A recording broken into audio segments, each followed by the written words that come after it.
V bistvu šport, ples in rekreacija so že od nekdaj bili del mojega življenja in pol sem to želela tudi povezati z delom, ki ga opravljam. Ideja se je porodila že na faksu, ko smo v bistvu to bil takrat še bolj hobi. Kasneje pa smo pač pol s pomočjo prijateljev in družine nekako v letu 2010 odprli vrata plesnega centra Jam. Plesni center Jam združuje pač posameznike in društva, ki ponujajo aktivnosti za aktivno preživljanje prostega časa. Vsako leto se pač trudimo z novimi programi, z novimi idejami. Kateri je tisti najbolj obiskan ali pa različni ponudniki ste tukaj v tem centru? Ja, v bistvu tukaj je Judo klub Železničar, ki uri mlade borce in so tudi zelo uspešni na tekmah. Mladi plesalci lahko plešejo v plesni šoli Unlimited Studio. Organiziramo tudi v naši igralnici Jumbos otroške rojstne dneve, kjer otroci praznujejo rojstne dneve. GM Studio, kjer ponujamo plesne tečaje salse, pa organiziramo tudi razne plesne večere, zabave, na katerih se pol naši člani tudi družijo. V spodnjem nadstropju tudi Kortijem, kjer skrbijo predvsem za osebne treninge in skupinske.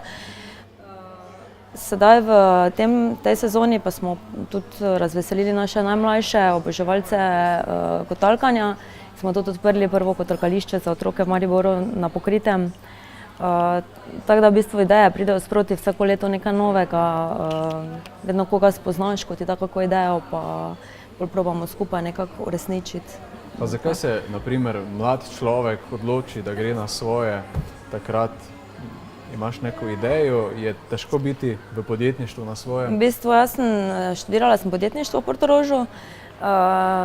Tam sem imela v bistvu že to idejo, kaj narediti s prostorom, ki smo ga imeli takrat v tistem času praznega. Ideja je bila, ampak nisem zdaj tako resno razmišljala, da bi to enkrat bila moja služba. Ko sem končala faks, sem iskala službo, sem pošiljala prošnje. Dostikrat sploh ni bilo odgovora, tudi izkušenj delovnih nisem imela in pol smo pač nekako skozi hobi, ki sem ga v bistvu ves čas ples pa aktivno preživljanje prostega časa, smo nekako ustanovili društvo. V začetku smo pol nekako razvili to idejo in skupnimi močmi pol začeli delati kot resni posel. Kaj pa je zdaj najbolj pomembno, kaj se vam zdi, kakšen odnos moraš imeti tu v tem področju do strank? Jaz mislim, da v bistvu vsi, ki tukaj delajo, so strokovnjaki na svojem področju, vsi delajo to, kar radi delajo v svojem prostem času, ali je to ples ali šport, rekreacija. Vsi dajo svojo energijo, v bistvu je to njihov prosti čas, ki ga posvečajo strankam in otrokom in da so tudi zaradi tega toliko uspešni v svojem poslu, ker to radi delajo, v bistvu kar delajo. In tudi se čuti z energijo, kako pridejo vsem, kako vse skupaj vodijo, da...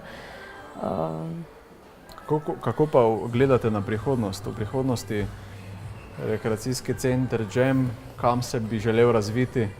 V bistvu ne vemo, kaj nas čaka, ker je vsako leto... Ste danes na jutri?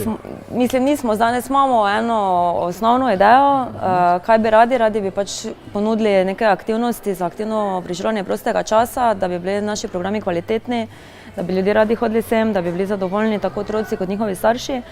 V bistvu pa pol kaj pa dodajamo zraven, vključujemo aktivnosti, pa je pač sproti, kdo se nam tudi pridruži. Vedno smo veseli novih ljudi z novimi idejami, s katerimi lahko pol skupaj v bistvu nekaj dosežemo.